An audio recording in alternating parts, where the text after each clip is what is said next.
professeur Mathurin Orono Mathurin se porte très bien physiquement, mais moralement pas très bien, parce que vous savez, lorsqu'on est leader syndical,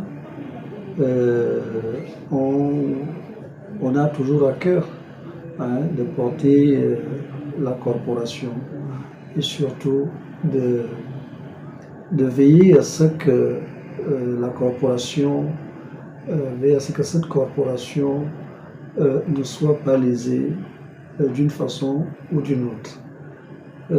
Donc psychologiquement, c'est pas, ça ne va pas fort parce que mes adhérents, mes camarades sont toujours dans l'attente de leur régularisation, de leur régularisation administrative, de leur régularisation financière. Mes adhérents attendent toujours les rappels soldes. Voilà, donc il y a bien d'autres domaines, bien d'autres points, on aura l'occasion d'en discuter tout à l'heure. Donc, du point de vue physique, ça va très bien, mais moralement, le leader syndical a des petits soucis. Voilà. Le projet était en fait celui d'inscrire l'ONVET à la chaire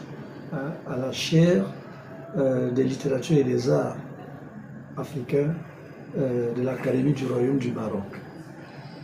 Ça a été fait.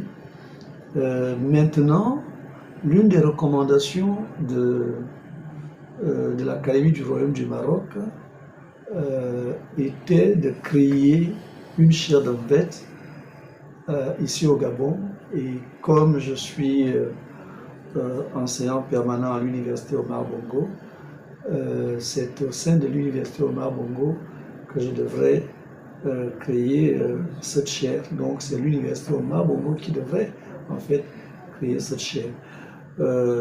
Jusqu'ici, le projet n'a pas encore vu le jour, mais nous comptons sur le dynamisme des autorités rectorales et surtout la volonté de s'ouvrir de l'université Omar Bongo aux autres universités, notamment aux autres académies, et l'Académie du Royaume du Maroc en fait partie. Ça fait partie effectivement de la visibilité de l'université Omar Bongo. Donc, le projet suit son cours et je pense qu'il aboutira. Il s'agira de créer une chaire d'ONVET nombreux. Ça pointe au niveau de la nomenclature et surtout des objets de cette chaire. Certains souhaiteraient que la chaire soit une chaire d'oralité gabonaise, alors que la recommandation de l'Académie du Royaume du Maroc était de créer une chaire d'ONVET à proprement parler, parce que l'ONVET est un patrimoine culturel matériel qu'il faut sauvegarder dans le cadre de l'UNESCO, etc. Voilà, donc à ce niveau-là, ça va bien. La coopération entre l'université Omar Bongo et l'Académie du Royaume du Maroc est au beau fixe. Les échanges se poursuivent. Cette année, à cause des occupations syndicales et politiques, nous y reviendrons, je n'ai pas eu l'opportunité de me déplacer, mais à partir de l'année 2025, je reprendrai mes déplacements vers l'Académie du Royaume du Maroc. J'ai décidé d'adhérer à l'UDB, le parti du président de la République, parce que il y a de cela quelques mois, j'étais intervenu par rapport à un certain mélange, à une certaine confusion qui faisait de l'UDB, le parti présidentiel, voilà, le parti au pouvoir. Et moi, j'avais dit, et je continue de l'affirmer, l'UDB n'est pas encore le parti présidentiel. L'UDB est le parti du président. L'UDB doit actuellement travailler à devenir le parti présidentiel et c'est à partir de 2032 si le candidat présenté par l'UDB accède au pouvoir. Donc il y a une différence entre le parti présidentiel, entre un parti présidentiel et un parti du président. Pour le moment, l'UDB est un parti créé par le président de la République, donc c'est le parti du président et non le parti présidentiel. De la même manière, il n'est pas un parti au pouvoir. L'UDB est un parti du pouvoir. C'est le parti du pouvoir et non le parti au pouvoir. Le parti du pouvoir parce que c'est le pouvoir qu'il a créé. Mais ce serait un parti au pouvoir à partir du moment où il réussira à mettre au pouvoir un président de la République. Vous me direz que avec le succès de l'UDB aux dernières élections, on dirait que c'est un parti au pouvoir. Oui, plus ou moins, il commence à devenir un parti au pouvoir parce que toutes les institutions, le Parlement sera majoritairement dirigé par l'UDB et c'est dans notre système démocratique, le Parlement est un maillon du pouvoir. Donc, oui, on pourra dire, après la mise en place des deux chambres du Parlement, que l'UDB est un parti au pouvoir, mais il demeure le parti du pouvoir. Alors, j'ai décidé d'adhérer à l'UDB. J'ai décidé même d'entrer en politique, vous le soulignez tantôt, parce que j'ai confiance en ces nouvelles autorités, aux nouvelles autorités de notre pays. Je refusais de m'engager politiquement. Ce n'est pas, on va dire, une alliance contre nature, hein. Un leader politique qui adhère à un parti politique, et un leader syndical qui adhère à un parti politique, ce n'est pas une relation incestueuse. Hein. D'autant plus que le syndicalisme fait partie du jeu politique d'une nation. Mais je refusais, sous les bongos, de faire de la politique, aussi bien dans l'opposition que dans la majorité, parce que je considérais que les jeux étaient faits, que les dés étaient pipés et que rien ne changerait. Alors, depuis l'arrivée au pouvoir de Brice Clotaire Oligui Nguema, j'ai constaté qu'il y a une oreille attentive, qu'il y a une écoute qui fait en sorte que lorsqu'il y a un problème, lorsque les partenaires sociaux posent un problème, automatiquement les autorités vous convoquent, vous convient à une discussion qui nécessairement aboutit à des résolutions qui apaisent le climat social. On peut obtenir tout, comme on peut obtenir peu, l'essentiel étant d'obtenir quelque chose dans les revendications. Donc c'est cet élan de construction qui m'a fait adhérer à l'UDB, c'est cet élan de construction, cet élan de patriotisme des autorités, des nouvelles autorités, qui m'a amené à adhérer à l'UDB parce que aussi bien elle que moi avons la même vision, celle de reconstruire le Gabon. Parce que lorsqu'on est un leader syndical, on a toujours l'objectif de construire un monde meilleur. Et je pense que les nouvelles autorités de la République, en tête desquelles le président de la République lui-même, ont à cœur de reconstruire le Gabon, de restaurer la dignité gabonaise même, donc partant de la dignité humaine. Voilà ce qui m'amène à adhérer à l'UDB. Et j'ai envie de dire que, étant entendu que les nouvelles autorités prônent la construction du pays, j'ai adhéré à l'UDB en tant que leader syndical pour faire non plus un syndicalisme d'opposition, parce que on ne va pas se le cacher, c'était cela. Les différents ennuis que j'ai eus par le passé, c'était parce que, effectivement, bien que n'adhérant pas à un parti politique d'opposition, mon syndicalisme, à l'époque, c'était un syndicalisme d'opposition. C'est-à-dire que le moindre petit problème était objet de grève, parce que c'était une façon pour nous, pour moi, de manifester mon opposition au régime établi. Mais maintenant, les nouvelles autorités prônent la construction du pays, et moi, je dis que c'est une bonne chose.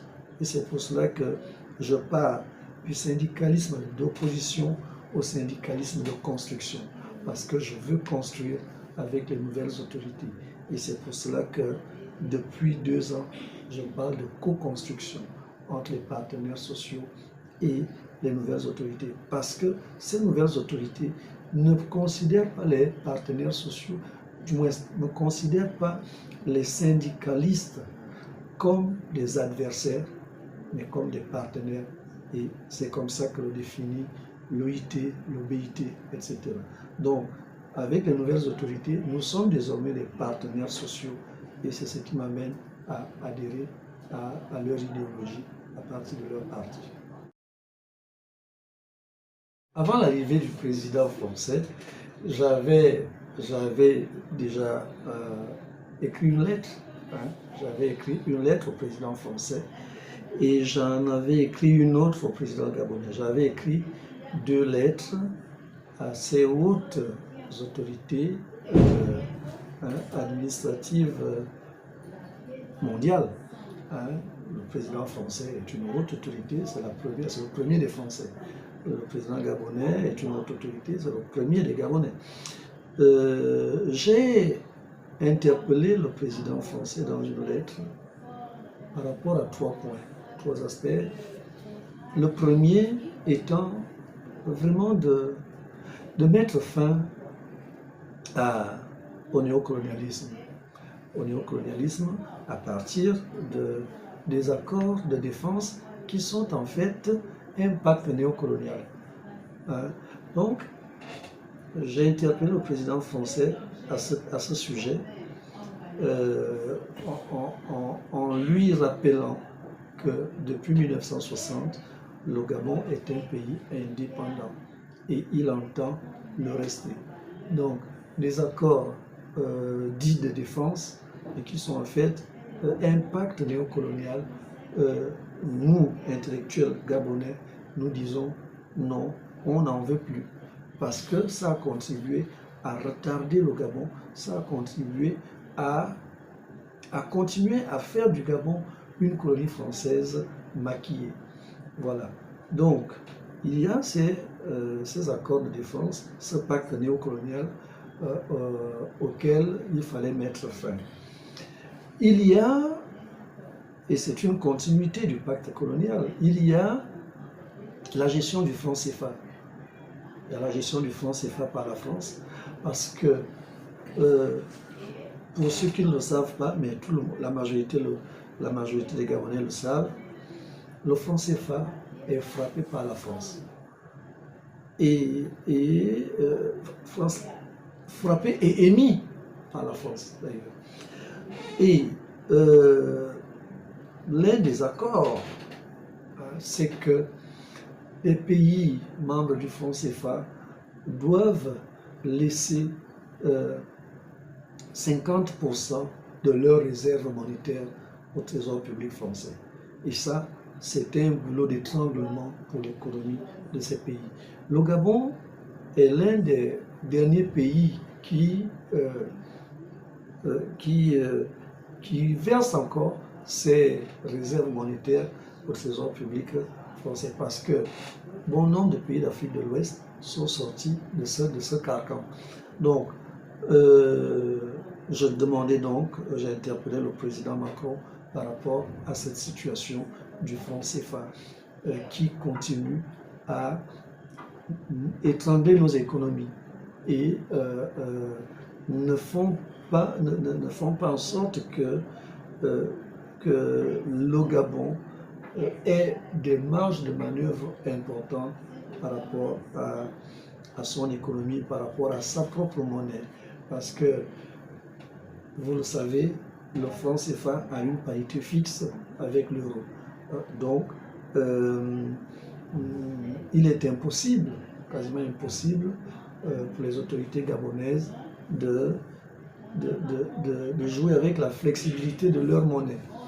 Parce que lorsque une économie a des problèmes, lorsqu'un pays a des problèmes, le pays peut décider de baisser le taux de change de sa monnaie et vice-versa, rendre sa monnaie flexible, soit pour encourager les exportations, soit pour encourager les importations.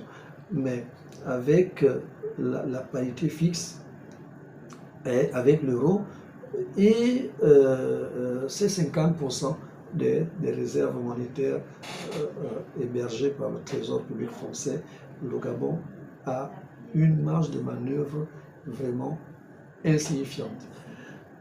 Il y a ce point-là, ce deuxième, et le troisième point, qui toujours découle du pacte néocolonial.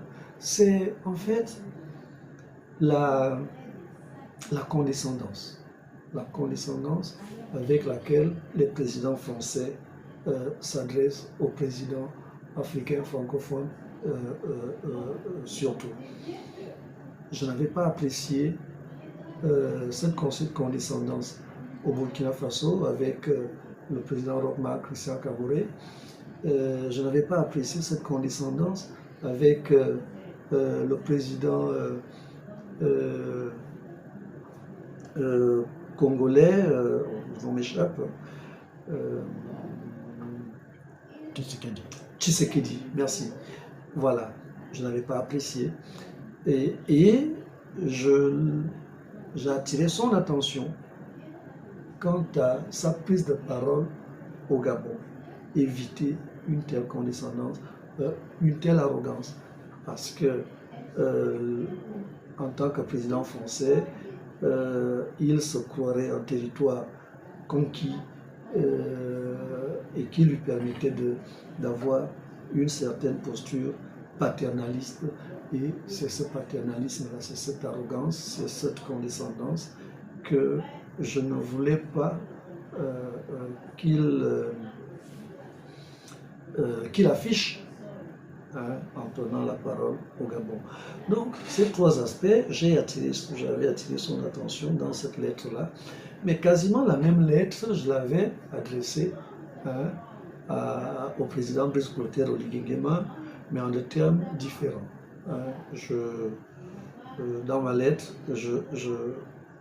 j'interpelle le président de la République par rapport justement au pacte néocolonial auquel il devait mettre fin parce qu'il porte la parole de 95% des Gabonais qui l'ont élu. Et 95% des Gabonais ne veulent plus être assujettis à la France. Donc, j'avais interpellé le président gabonais pour que cela soit un impératif, qu'il martèle vis-à-vis du président français que le Gabon est un pays indépendant. Et s'il y a des relations à entretenir, ce sont des relations d'égal à égal, relations commerciales, relations diplomatiques, etc. Ce sont des rapports, des relations d'égal à égal, un partenariat gagnant-gagnant.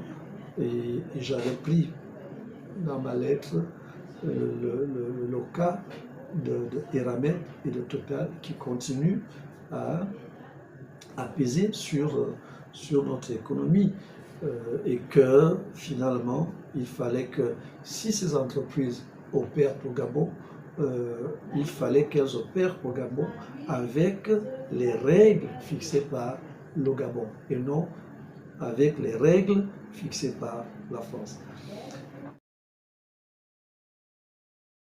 Question du franc CFA et il ne revenait pas au président de la République de demander à Emmanuel Macron de ne pas être condescendant. Voilà. Mais la question du franc CFA était très importante. Alors, les deux présidents ont tenu une conférence de presse. Ils ont parlé d'un nombre d'accords, un bon nombre d'accords signés loin des caméras. J'ignore si la question du franc CFA en faisait partie. Mais ce que je sais, et ça a été dit publiquement par les deux d'ailleurs, c'est que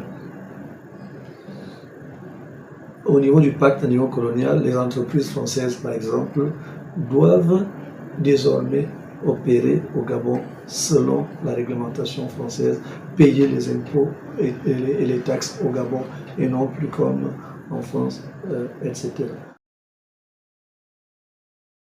Effectivement, je suis Yenguin.